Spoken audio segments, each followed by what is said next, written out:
All right, so we are going to talk about how we put together our hot Italian beef off the line. Just to walk you through the setup of our line over here, you can see I already have a hoagie toasted. Back here, we have the beef jus. This is the beef broth that we actually braised the beef in to create the beef for the Italian beef sandwich. And over here, I have a 5-ounce portion of the Italian beef. So to finish the Italian beef, this is probably one of our fastest sandwiches. We're going to drop it into the strainer right here, directly into the strainer so we can fish it right back out. This goes directly to trash to keep our station clean. We're going to flip this over and toast the top side just a little bit.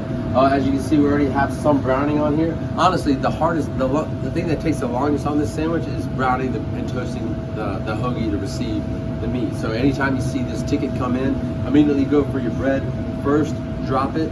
Unless you're getting, if you're slammed, you should already be 6 loaves ahead on all your sandwiches. You should just be ahead on bread anyways. But if it's your first ticket of the night, drop your bread first, let it go for a little bit. Make sure that the beef is fully submerged in the broth. You don't want anything floating out of the top. Remember that by health department standards, we want to make sure that that anything that we reheat comes to 165 degrees for at least 15 seconds before we serve it. Now over here, you can see that we have this improvisation by Dan that showed us that we're going to preheat this tin to receive our hoagie.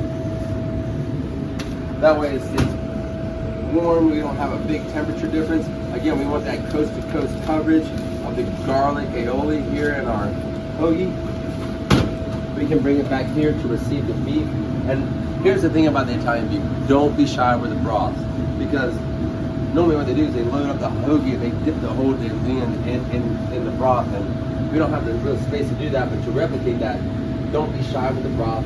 Go ahead and get it on there. Make sure that hoagie is nice and soaked. We'll take it. And the last thing that we're going to finish with over here is our giardiniera. And we use a nice spicy hot giardiniera. Don't be shy with that. And that is our Italian beef.